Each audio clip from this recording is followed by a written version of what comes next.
Ndabasuje cyane nitwa Didas Turirimbe dusanzwe tubana ku Mpambanyayo TV ngira ngo mwana yabonye ko mba nayambaye ku mutima.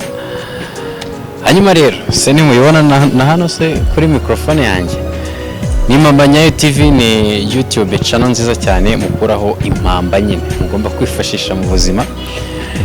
Hanyuma dufite The Sun Studio ikorera mu karere ka Musanze mu mujyi rwagati muri Rompoint ku muhanda mukuru, niba ariko nayavuga umuhanda munini uva Rubavu Kigali, ariko aho turi ni ukatira werekeza muri gare ya Musanze, ni muri etage iri imbere ya Equity. Nkuko narimaze kwivuga rero mvuga naho nturutse uyu munsi, mwabizi ko buri munsi tuba dufite udushya muri The Sun. Uyu munsi noneho mbazaniye produit nziza utasanga aha, ni twebwe tuyifite twenyine. Ushobora kwibaza ngo ni iyihe? Nyuma yo kubona ko ikibazo cya service cyabaye ingorabahizi bigatuma abantu benshi bari kugira ibihombo binini cyane bitandukanye, niyo mpamvu natwe twafashe umwanzuro nka The Sun kugira ngo dufashe leta kubaka igihugu cyacu cy'u Rwanda mu iterambere mu muvuduko turiho. Twasimbukiye mu Bushinwa rero tubazanira produit nziza umuntu ashobora kwifashisha kugira ngo service ye yihute.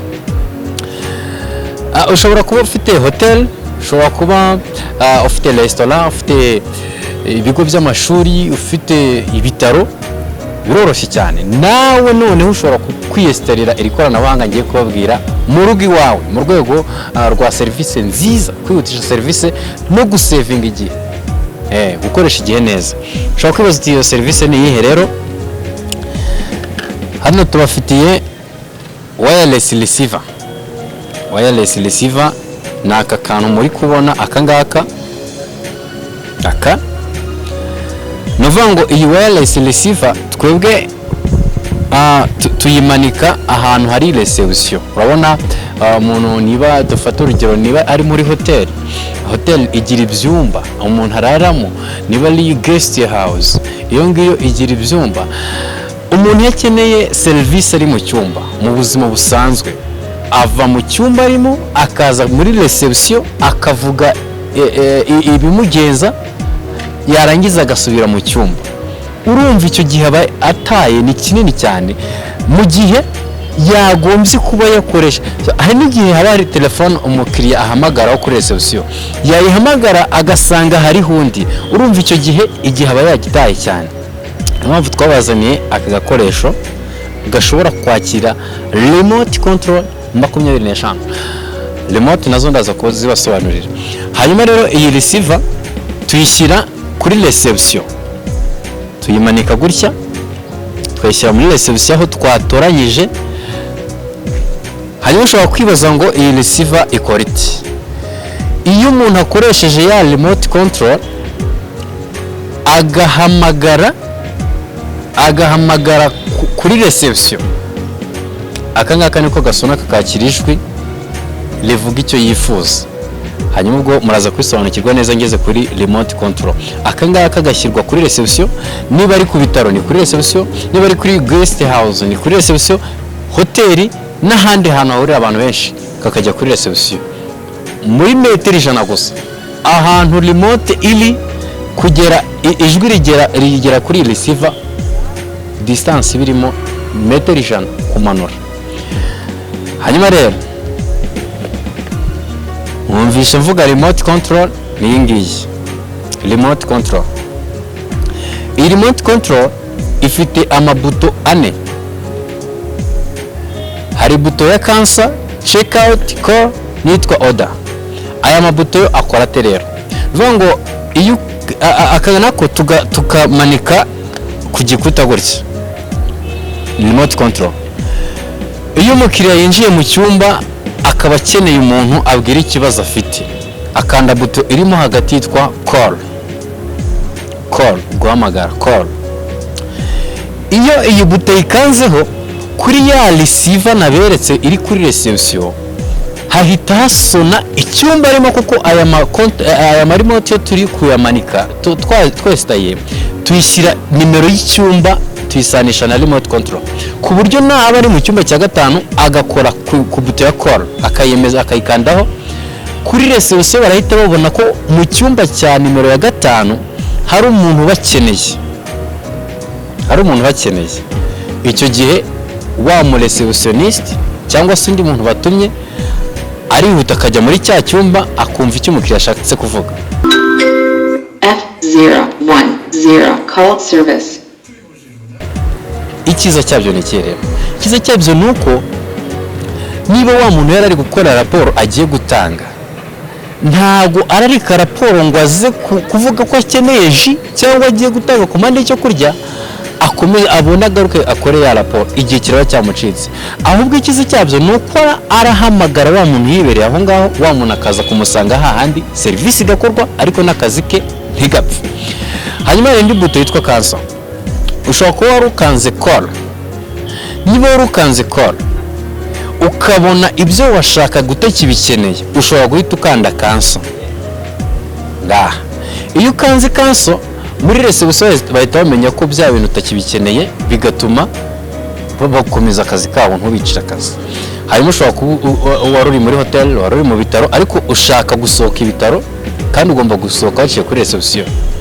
Nta kwikorera ibintu byawe ngo usohoke ugere kuri reception utonde umurongo nurangiza ubarishe, no.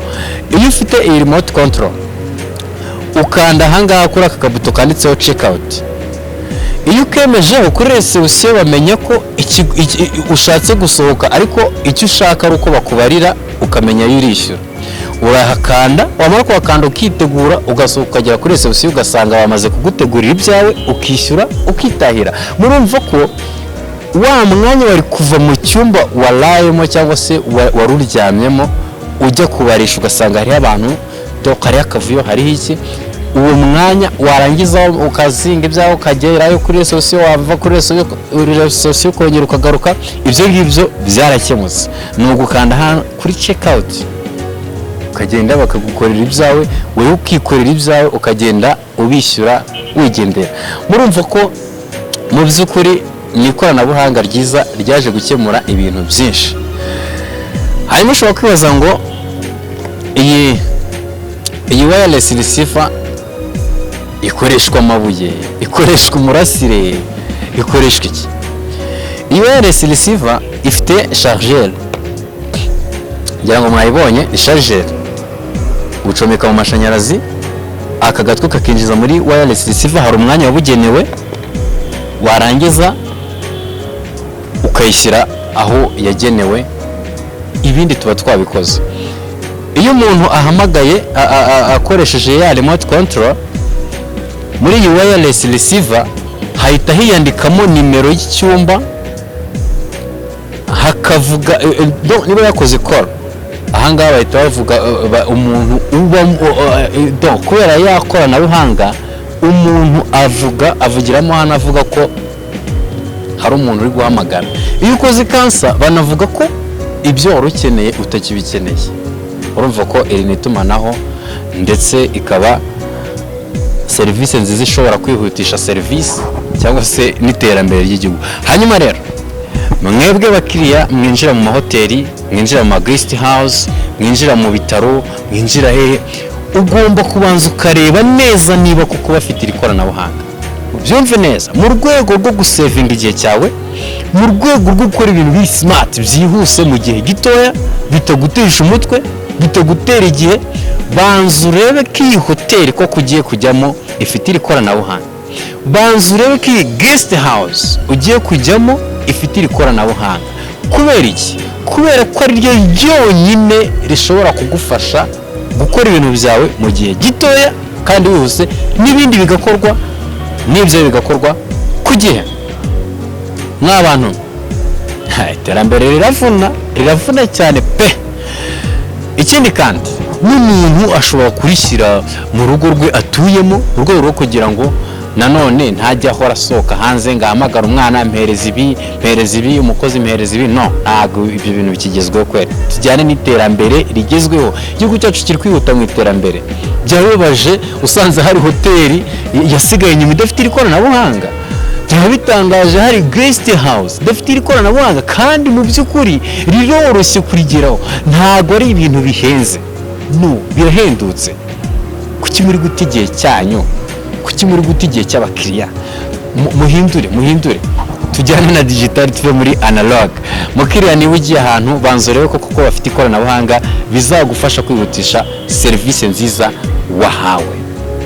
Ngayo nguko nitwa Dust Turirimbe, nababwiraga ni nyabuna mureke dufatanye mu iterambere ry'igihugu, bizadufasha kwiyubahisha ndetse no kugira ijambo mu mahanga yose. U Rwanda on top.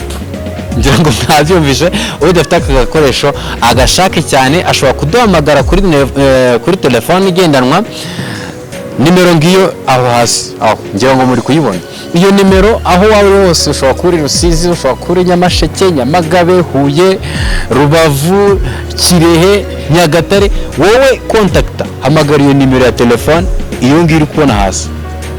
Ubundi twebwe turi tayari kukugezaho iri koranabuhanga mu buryo bwihuse cyane. Isi yacu tuyishyire mu biganza byacu. Ngayo nguko nitwa Dust Turirimbe, ndabashimiye ko twabanye.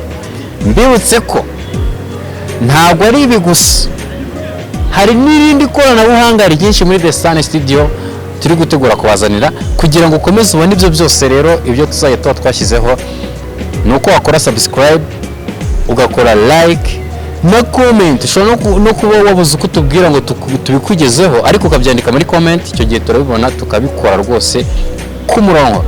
Hanyuma rero icyitonderwa, kubera ko twese turi mu murongo umwe wo kuzamura iterambere ry'igihugu, kumve neza, byaba byiza kuruta ukoze share, kugira ngo n'abandi bamenye ko hari ikindi kintu cyaje kiri gufasha kwihutisha serivisi mu Banyarwanda. Ngaho nguko, Imana ibarinde. Ciao ciao.